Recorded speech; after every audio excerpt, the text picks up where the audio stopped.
This episode of Stories Inside the Man Cave podcast is brought to you by our friends at Hargrove Roofing. Give that team a call at 512-645-3202, and you might be able to speak to Mary herself. Hargrove Roofing, know who's on your roof.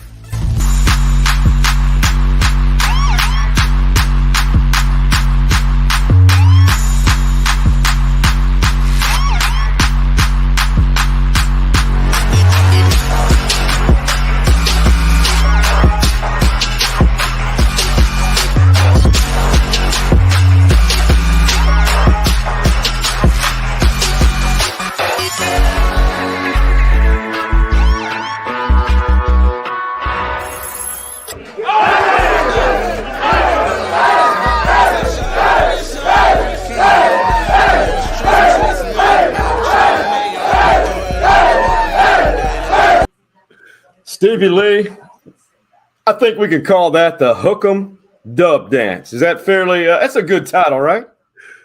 Yeah, I guess so, man. It was something. It's good. It's good when you celebrate your work, man. It was a good win this weekend. It was a good win for the Longhorns, but as you know, we want to critique dancing, and those who usually critique are ones like me who can't dance. And I got to give a shout out to my guy Jett Bush. You saw him right there. He was the second Longhorn. Those dance moves, what were your impressions? Because he got an E for effort and a little bit of creativity. I give him an 8, not on skills, but for getting out there, man. He was letting the whole world see. Man, he was full of that victory throughout his body and that dance right there. Hey, man, as long as you can hold the rhythm, you got it. That's good. Right. Yep. Well, episode 13, as you saw at the top of the episode, brought to you by our guys at Hargrove Roofing, based out of Shreveport, and they have a significant presence here in Central Texas. And Stevie Lee has great ties to the Hargrove family. Yeah, it was good family, good company, very honest. It's going to give it to you like it is. Hargrove Roofing, know who's on your roof. And you definitely know every time when you and Coach assigns, we call him Coach, Scott Abernathy, who runs the Austin office over there on Ashdale Drive in North Austin. And whoever he assigns to your home, you will know who they are and you'll be able to trust it. So before we dive into that victory over the BYU Cougars, I got to give you you didn't have a chance to go because you were being Dad of the Year again to your daughter's volleyball games. I've got to show you this picture and what you missed. We all know this guy, fellow former Longhorn, Todd Hunt. He has a really nice, we talked about it before, really nice tailgate party every game. And this is what it looked like. He has T-shirts now. I survived the Todd Tour. Break it down for the Longhorn Nation what the Todd Tour is. I've only done the Todd Tour one time, and I never want to do it again. So there's Todd has a bunch of liquor vendors set up at this tailgate, and he'll take you on a tour with him to grab a sample. Let's call it a sample of all the liquor that he has at his tailgate, because those guys they really do want you to sample their product. Right. So he'll take you on a tour, sampling some good whiskeys, vodkas, and tequilas, and there's some other liqueur that they have there. I don't want to talk about that one, but it's all good. But the tour is back to back to back to back, and by the time you get done with it, you're having a really good time before you go into the game. Permanent smile on one's face. No question. And great food at the end. Yeah, absolutely. Absolutely. Or you can do it before. I recommend it before. You know, you want a full stomach. But as we circle around the photos, you see on the bottom right, the First Lady of the Man Cave, the Tess Sawyer, visiting with Todd Hunt, giving her a big welcoming hug there. And then on the left, post-game, look at that, big Krista Jones with Billy and Cindy Schott. Billy, the TV timeout coordinator for all the broadcasts. We were in the parking garage over there. Christian Jones, his mom and dad stopped by Man, what a family. You talk Yeah. about love for Texas, love for Austin, and love for everyone associated with the program. And so is Christian. That's a small human right there. No, man. Those people look like he's standing on something, man, but he's not. He's not. They look very small up against him. Stevie, as we move forward on this, Texas did defeat BYU 35-6. The point spread was, I think, 20.5. They did cover. Your broad spectrum as recap of what you saw. I like what I saw. I think, in my opinion, that Shark put some limitations on Maalik. Yeah. He got him comfortable with throwing the ball left and right first, and then he went down the field a little bit. What I did like is the long ball. I think I told you guys this before, man. I like Maalik's deep ball better than I like Ewer's deep ball, right? So you can tell he put a ball right into Mitchell's breadbasket for a touchdown, going deep. And then also Worthy dropped one right into the numbers. Yeah. Hit him right in the numbers and dropped it. So he can hit the receivers in stride or, over the shoulder in the right place. A little bit better than yours does to me. And that's what I saw in practice. And it translated to the field. Now, can he throw the ball directly to a BYU player? No. No, I don't know what happened there. Was the ball tipped at the line or? No, I think it was just he was trying. And we'll get to that about his first start here shortly as well. Yeah, but the game overall, I really sat down to see Maalik. I really, really wanted to just see how he was going to react to the pressure of being QB1 at the University of Texas. Mm-hmm. And I think he handled it well. There's some things that he has to correct. There were some offensive line deals that had to be corrected. That fumble was not his fault. Right. No, you're right. You're absolutely correct. Yeah, but it's going to be pinned on him, He's QB1. So what I think it is right now is this is Sharp and this is Maalik, and then they're coming together. They're not all the way there yet, but they're coming together, and he's trying to figure out what he can do, gain speed, And so we don't know who's going to start next week, but it seems to be it's going to still be Maalik, no? Yeah, I'd venture to say the next 2 weeks. Yeah, exactly. At least. We got a pretty tough game next week too. So, it's just going to be can they marry each other on what he can call and the abilities of Maalik? Yeah. But the defense looked great. I love that we got a touchdown in the punt game, in the punt return game. I love that we had forced some turnovers. And I love that we got after the quarterback. And I don't even know how many yards rushing they had, but it wasn't a lot. 95. 95 yards rushing? Yeah. Oh, that's surprising to me. I thought it was less than that. So that's still great. Yeah, it is great. But overall, man, the Longhorns look really good. They still look strong. I think we're beat up in the secondary, man. Seemed like every other player was a DB that was going down. Yeah. So we need some time to get these guys healthy, spend some time in the training room, and hopefully, we get some guys back in the secondary because, it's a long season and we're going to need them. But it looked good and fun to me from the couch. Yeah. Well, today, Barron and Ryan Watts, to your point, they were back, but I don't think they're 100%. And that's it's just this time of year where, we're in week 9, and Texas is now 7-1, 4-1 overall. And when you still win by that margin over a team that was 5-2, I don't think BYU is a great team, but they're not bad. By any stretch of the imagination. And according to Sark, despite all that and 6 penalties, not a clean game, The best is yet to come, he says. But the other thing that's encouraging for me is I think our best football's still out there. And with 4 games to go, with a really good team coming in here next week. Yeah. I think, and I guess this is what I said, they're marrying each other and the best is yet to come. I think they're trying to figure Chalk is trying to figure Maalik out on the offensive side. The defense is looking a lot better, and they were starting to jam people at the line better, right? And so trying to figure it all out.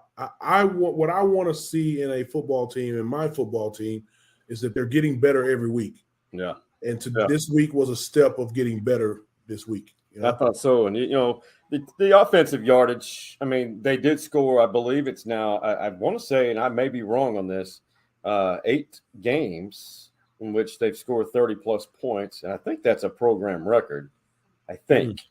And, they did outgain BYU 354 to 292. And when you break it down to Maalik Murphy, his first start, as we've alluded to, 16 of 25 for 170 yards passing, 2 TDs, which could have been 3 to that 1 interception. And a lot of people wanted to see him run, but people have got to realize he can do it, but he is a drop back passer, and sits in that and likes to scope, read, and work from the pocket. Yes. They were questioning. I was wondering. No, yeah, just no. He is.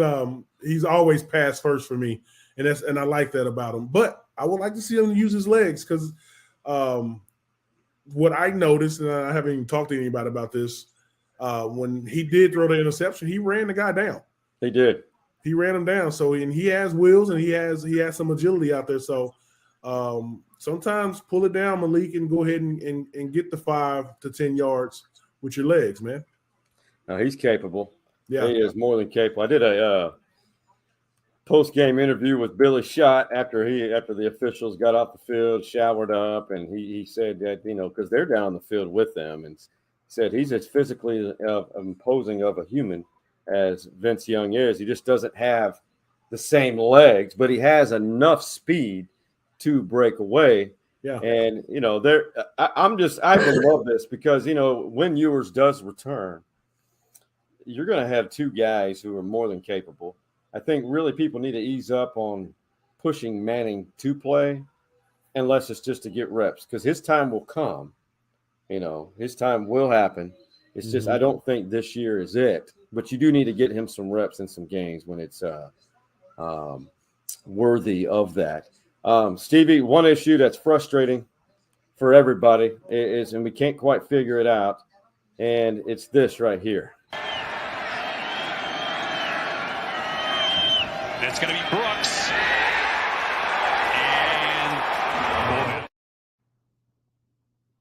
Yeah. The red zone issues, and it's not so much the entire red zone. It's simply right there near the goal line. I mean, getting stuffed. Yeah, man. So that's my that's the only part of the game that we haven't gotten better at.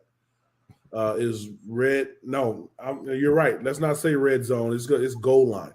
Yeah, goal line offense is. I can't figure out how we can drive 80 to 90 yards, and we can't push it in that last 2 yards. It's hard to understand. That's what we really, really got to figure out. And I think coach need to look at the case study. When it's 4th down, go ahead and kick the field goal. Get the points. Go ahead and put the points on the board. Because we were in the end zone or in the red zone, 3 times, and we didn't walk away with points. That's 9 points right there, that we left on the field. So go ahead and kick it in there, get the points on the board. That's old school. This new school and analytics say go for it. Well, it's not working. Not working. I don't know what it is, Steve. I can't figure it out. I mean, it's. I think it's a combination of things. I mean, you cannot. I mean, you may feel differently, but I think it's systemic. I mean, it's O-line play calling, and possibly the quarterback. But a quarterback's just executing a play. Yep. You can't put this on Ewers or Maalik. Yeah. It's O-line blocking, it's play calling, and it's timing of said play and to what side of the field. There's a lot of moving parts. I don't have enough intellect because I'm not there at practice. I'm not there on the sideline. 99.9% of the people don't have the answer. I mean, you've been in that situation as a player, I know on the defensive side, but you would think when they get that jump, when they call for that jumbo package where you've got defensive linemen in there like Sweat, the other Murphy, it's a given. Like Roy Miller, when they brought him in the mid-2000s, it's automatic almost. Yeah, it's supposed to be, but it's not, man. But also, man, you know, our style of O-lineman is a little bit different. You know, they're kind of taller, and always the low man wins, right? Right. So leverage. When I played, and I loved goal line defense. I hated that we were on the goal line playing defense, but I love doing it because what you do is you basically submarine, right? So my goal when they're in their stands, in their 3-point stands, my goal was to put my hat and my shoulder pads where their feet are, right? So they couldn't drive me back, right? Because one, I'm down that low on the ground, but two, they can't step forward. If they stepping forward, they're stepping on top of me, and they're just not doing that. They can't. This is physics. You can't step on top of me while I'm down there, and that means their running back is going to run into their butt, and while I'm submarine down there, I'm grabbing every foot that I can see, right? You got to play. You got to play dirty. Yeah. Well, that's not dirty. That's making a tackle, grabbing every foot and leg that you see, and my linebackers are cleaning them up top, right? So if I grab the running back's foot, he can't put his foot in the ground to keep driving forward. True. And I'm already down there and made a pal, and this is what the defenses are doing to us. They're going submarine, making a pal right there, and their linebackers are cleaning it up.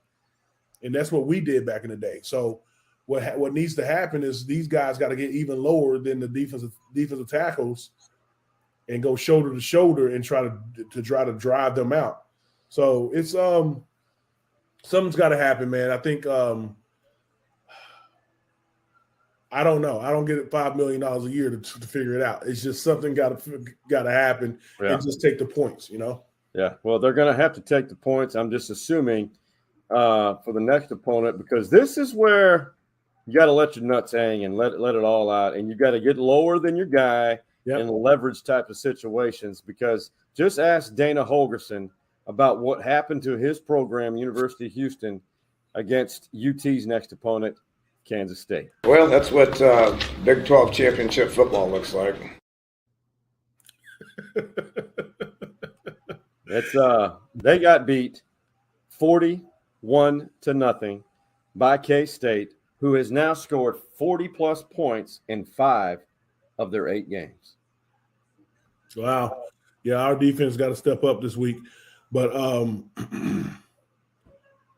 it's I don't know what when teams play us, man, they get so emotionally hyped to play the University of Texas. It's that next game is an emotional letdown, you know. And we did it too when we played OU in Dallas. The next week we kind of struggled a little bit. Yeah. You know, even after the bye week. And OU did as well. So you got to figure out a way to come off an emotional win or loss and figure out that I got another game to play that next week and got to erase that out of your mind. That's mental fortitude, right? Right. Erase it out of your mind because I got another game. Houston obviously didn't do that. So, but K-State also, you know, they're probably gonna come in with their chest out because hey, look what we did to Houston. We about to do this to you.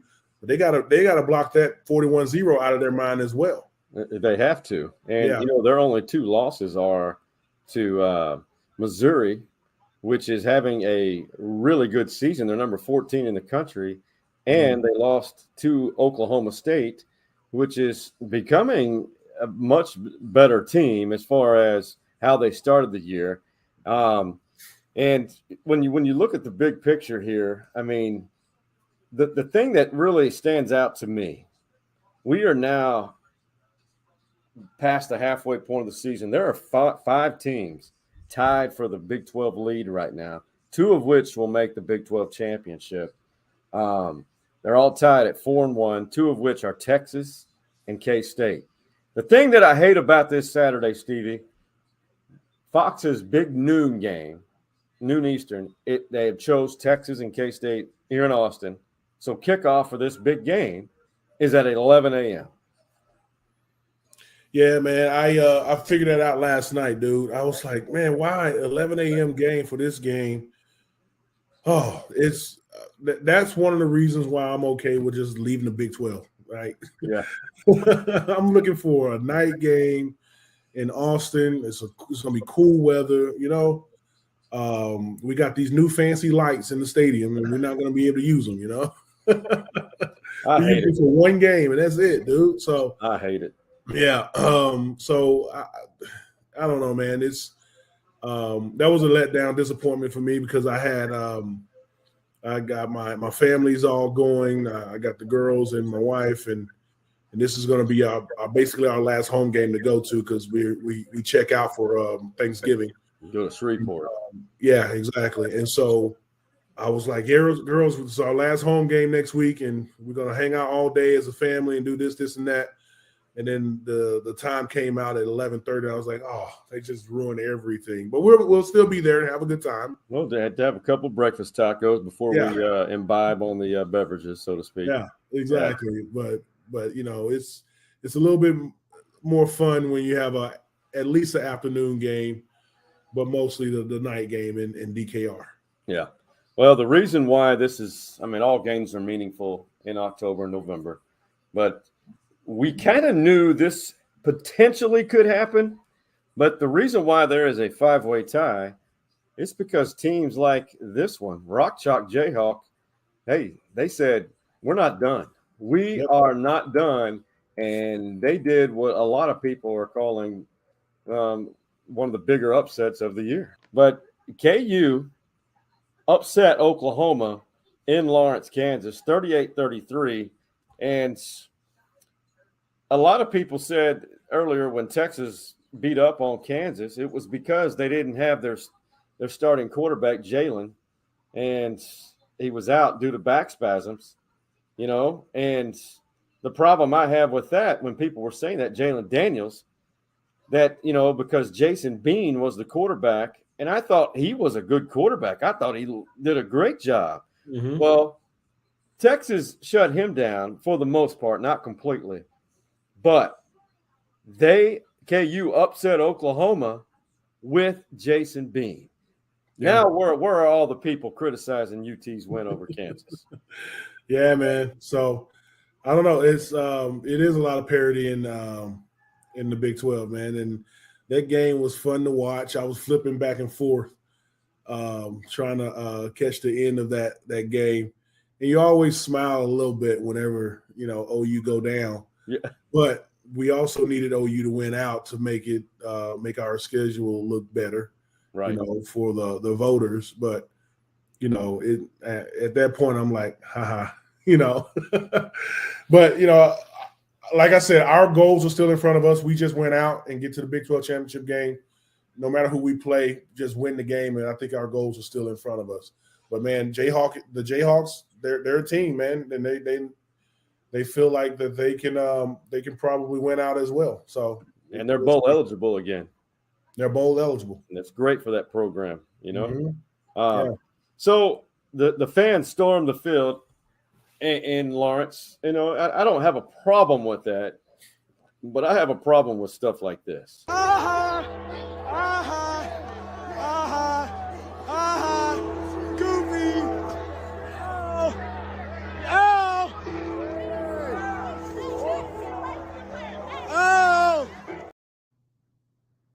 I mean, that's mild in comparison to like last year at Tech when a student pushed a Longhorn from behind. But I don't know. People call me soft or whatever, but just go celebrate your win. You didn't do anything on that field to help your team win. You help your team be the 12th man, which is great. Yeah. That's what you and I are now. We're 12th man, and it's great. I'm happy for Kansas. I'm happy for them as a program. But you're just doing that for the gram. That's all they're doing. Yeah.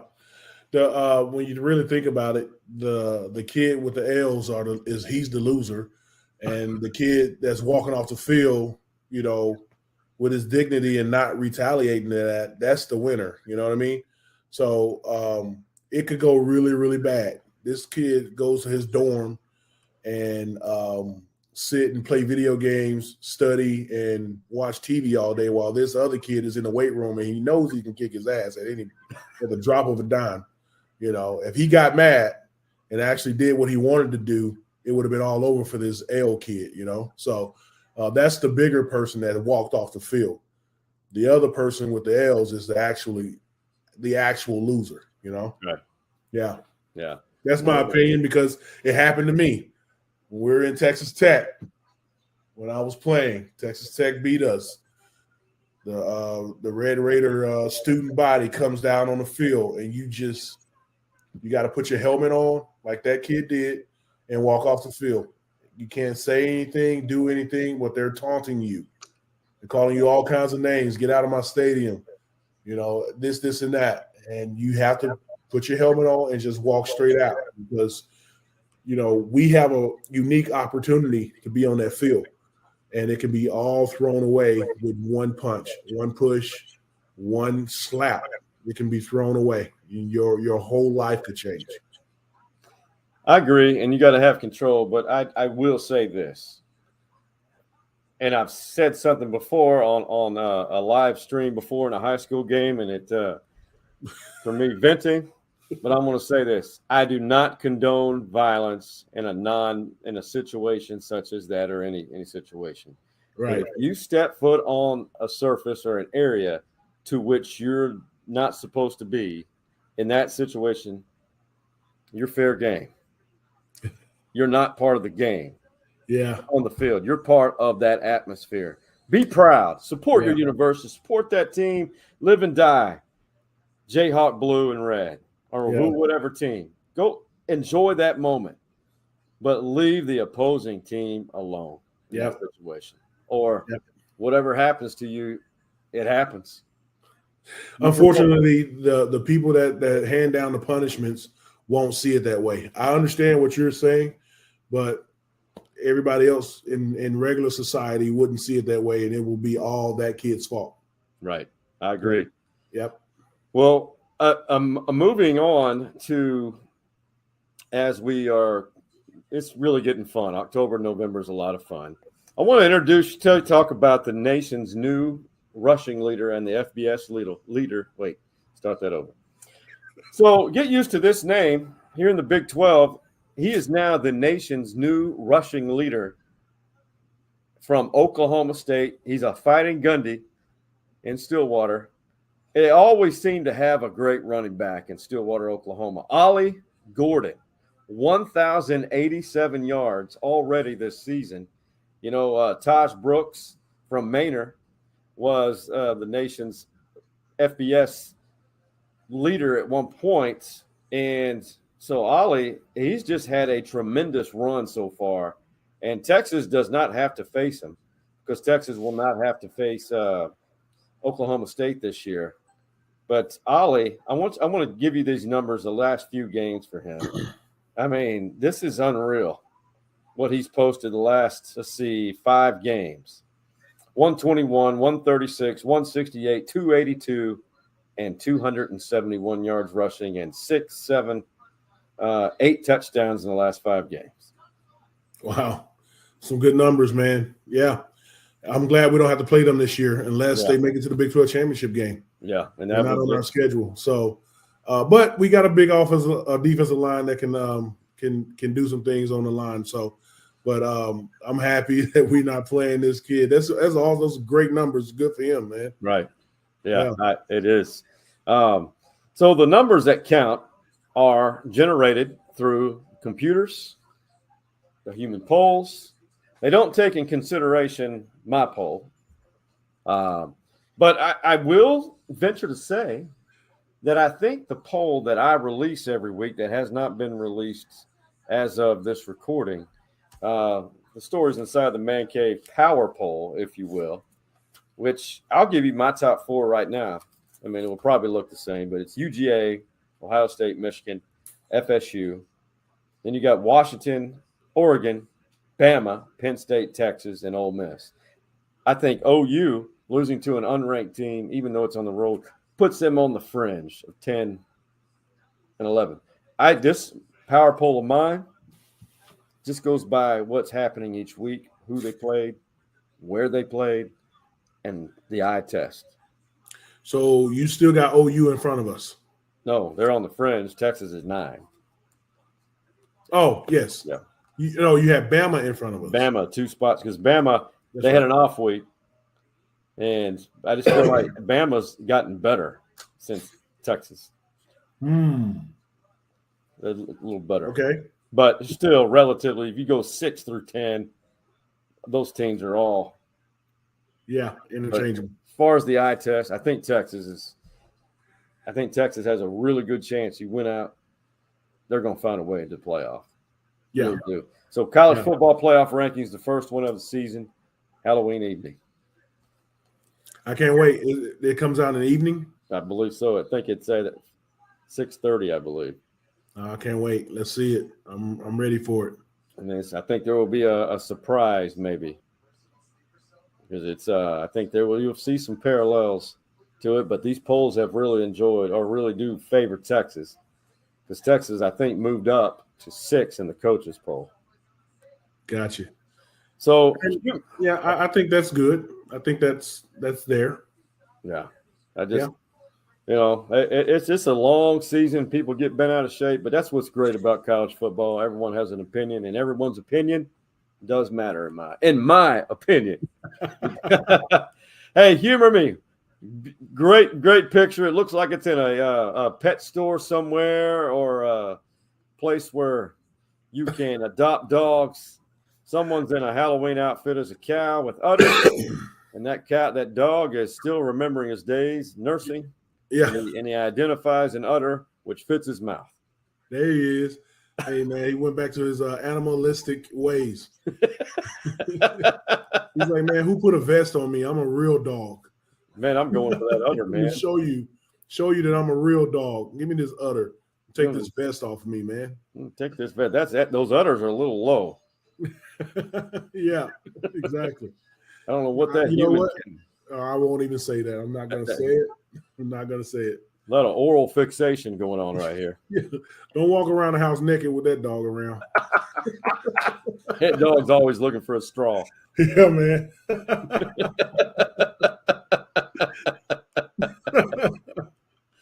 Hey, brother. We're going to take a quick break, and all you man cavers out there watching and listening to us, when we come back, Cowboys look really good after their bye week. And I don't know if you ever heard of Jalen Milroe laugh before, but it's well worth it. And that's coming up after Stevie and Hargrove Roofing pair up for a nice acting situation right here. We'll see you on the other side of this break. Here at Hargrove Roofing, we try to think outside the box to kind of get the creative juices flowing. So I brought in my friend Stevie Lee, former defensive tackle for the Texas Longhorns. He's going to help the team strategize, really motivate them, light a fire. This guy's going to block down. This guy's going to block down. You put your butt into the guard, and that way my Mike linebacker gets free to do what? Not only are they going to learn a thing or two, but they're going to also leave with a great attitude and a bunch of smiles on their faces. I'm sorry, what does this have to do with roofing exactly? Get out. Right now. I said get out. For me, that's what it's all about. It's just having fun, making our employees have a great time. Hargrove Roofing. Know who's on your roof.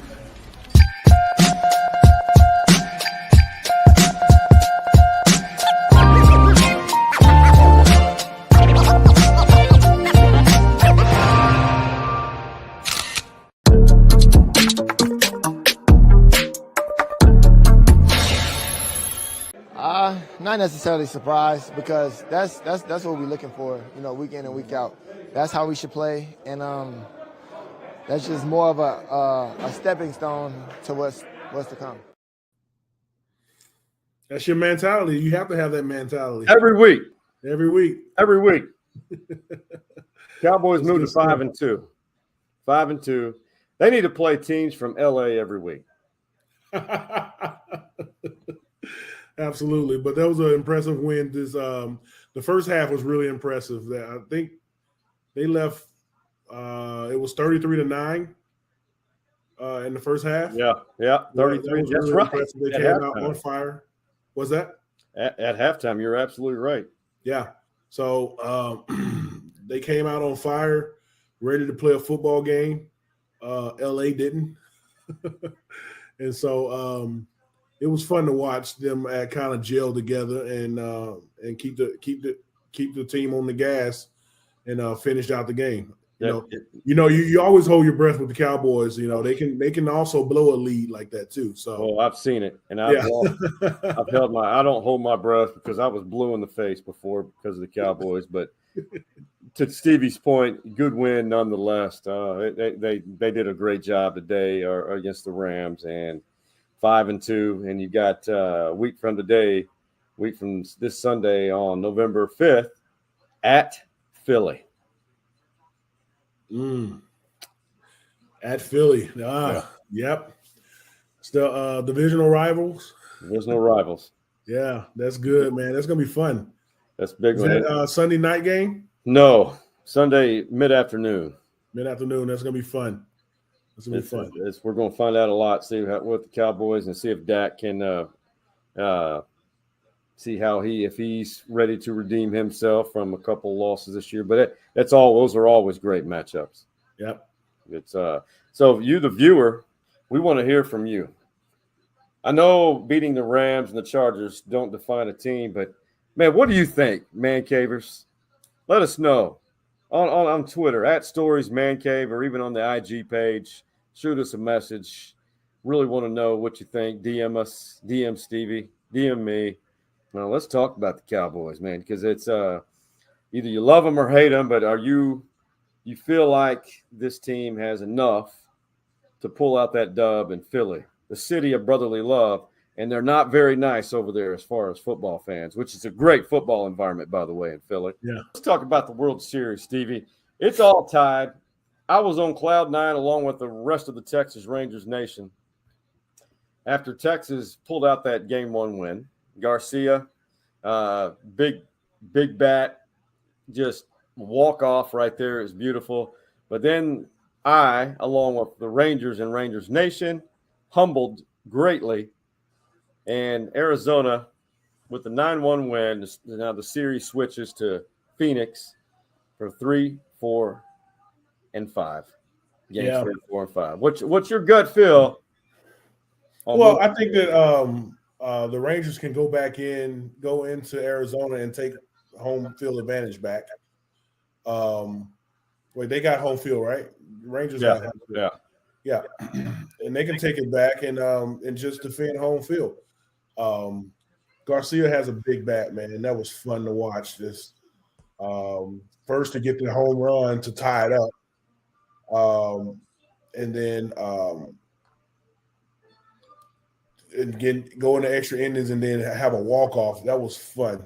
That was just a lot. I mean, you can't ask for a better World Series opener than that. No. Yeah. And so, but the next game, they got humbled. But that's the World Series. These are the two best teams in baseball going at it at each other. So it's fun to watch. I love watching the postseason in MLB. And I love, learning new people, new names, and new superstars, man, because somebody always rises in these types of games. And in the World Series, man. So I'm really excited to continue to watch that. I really think that the Rangers are going to go steal one in Arizona. At least they need to. They actually need to, but they're going to go steal one in Arizona at least to bring it back to home field advantage. It's going to be a Game 7. Yeah, I hope so. And for that to happen, they need to take 2 of 3. They need to take 2 of 3 in Phoenix. Yep. Oh, Then if they take two of the games, I don't think there's going to be a game 7. They'll close them out. You think they'll close them out in Arlington? They'll close them out. Okay. Yeah. Okay. Well, from my lips to God's ears. Yeah. Well, I gotta ask you this. What is your take when people still say these are not the two best teams in baseball? They're just the ones who got hot at the right time. What I keep pointing out is these two teams were leading their division in July. Arizona took a nosedive much greater than Texas, but found a way to get in the playoffs. I disagree with all that talk because that's what baseball is now. That's why they added playoff opportunities. This is what it's for. This is a product of that. And people, I think it's more the traditionalist. When you say they just got hot at the right time, the best teams do that. Good point. That's what they do. They're not here by accident, you know. This is what they do. The best teams, the best managers know how to get their team right at the right time. Right. Earlier in this episode, I said getting better every week, right? These guys are getting better every week, and they need to peak at the right time. That's what best teams do. So, you know, that's the argument you're giving to them, man. Just give it right back to them. I just everybody's got something negative to say, and it's but they're entitled to it. It's their opinion. You know, my friend Amy in the Dallas-Fort Worth area, she says she's a huge Rangers fan. She made a good point. She thought that the Diamondbacks' speed is far greater than the Rangers. Yeah, and defensively and on the base pass. That's why Arizona will play a little small ball. Yeah. To utilize that speed. Yeah. No, it's they do have a lot of speed. But I mean Texas is playing really good too. So they are. So we'll see, man. I really like the competition of this World Series. So let's just bring it on. That's enough talking. Let's just play. Let's just play. And I'm all for let's go to a 7th and final game. Let's play as much baseball as possible. Yeah. All right, TikToking the Man Cave. We always look forward to these. I love, as you do, the podcast, The Pivot. Some former NFL players. They're funny, extremely hilarious. They talk about some good topics. And this one, especially to the guys out there, there was a recent list that was polled, I believe, by women in general, saying I think there was a list of 20 to 25 things or places not to take a woman on a first date. And this was a portion of that Channing Crowder response, which really made this what it is. This is absolutely hilarious. You can't go on a first date to get drinks. That's the goal. I'm just trying to tell you. Feed your greedy ass. But they got together. It's a long list, too. It's more than like 20 things or like 20 things of things places you can't go for a first date. And I am it's on me, my tab. You. And you're going to tell me where to pay to take you. And I'm driving. Yes. So I'm paying for gas. I'm paying for the meal, drinks, whatever. Yep. You're not pulling your ragged ass, dust ass wallet out. You're going to tell me why I can't take you? Yeah. Man, you kiss my fucking ass. I'll tell you that much. You talking about the Cheesecake Factory girl. You know how I'd have done? Because she talking about she's not getting out of the car. I would have called the police. It said she was trespassing? I would have said, she's not getting out of my vehicle, sir. You need to get her out of my car. I agree. Yeah. Hey, man, I'm so glad I don't have to date in these days, man. I'm happy for you in summer not to have to deal with that. But you still have to date each other. Yeah, no, you're right. You're right. I tell all my friends to continue to date your wife, man. Don't let these kids get in between your marriage, you know? So you got to continue to date your wife. But we're on such the same page now. We can go to a Cheesecake Factory together and just have a good time, man. So because it's really about you two. You know, we can be sitting on the couch eating popcorn and we can still have a good time together and call it a date. You know what I mean? So, but dating these new age women out there, man, don't get me wrong. My wife has standards. Yeah, she does. She has standards. That I tell people I got a lot of this gray because I got 2 daughters and a high maintenance wife. So,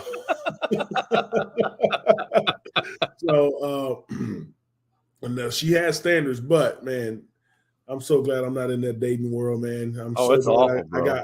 I've been 17 years married, 23 years together, and I'm happy for it.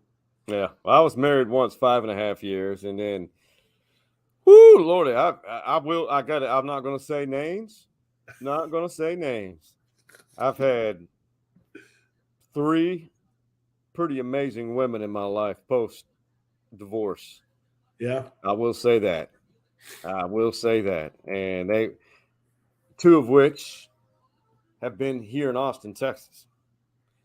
Gotcha. That who I dated for a extended period of time. Yeah. And there's some we just went out, and some few we're still in touch. We're still in touch, if you will.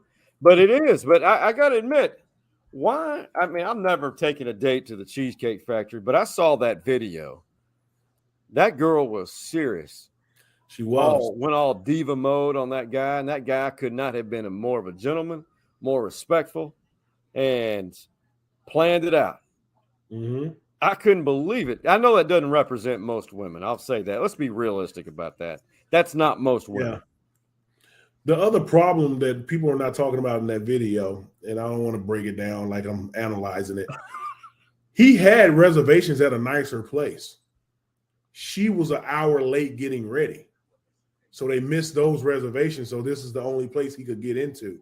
So he was at Cheesecake Factory due to her being tardy. Disrespectful.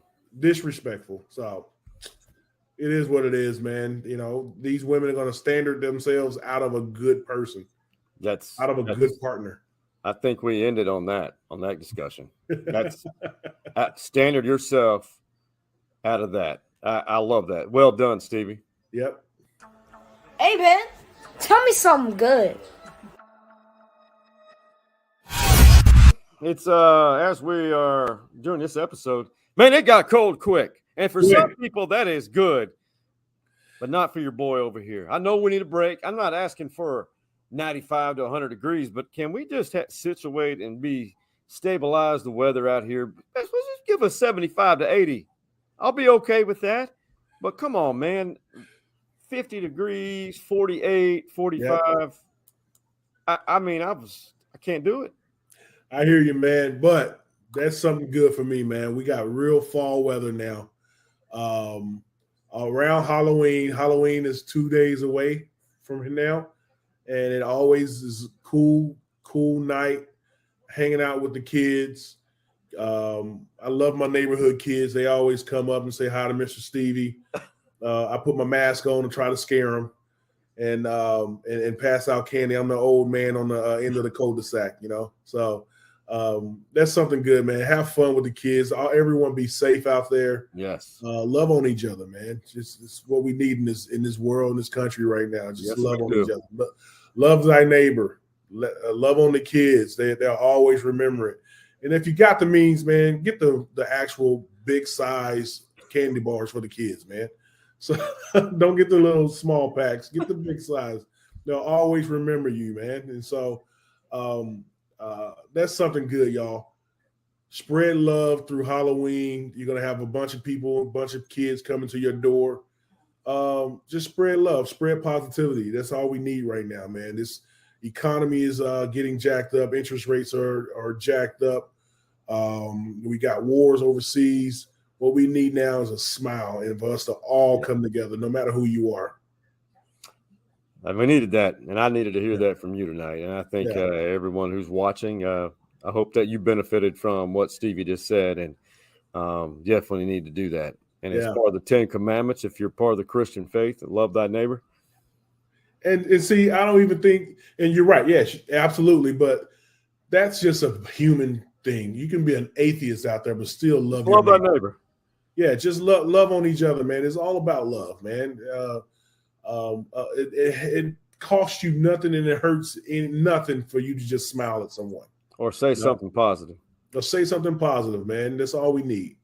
It's like, man, you look great today. Yeah. Man, you look happy. I hope you have a great day. How easy is that? Yeah. Hope you have going a great about your day. Yeah, exactly, man. Because you know what? I'm a positive guy.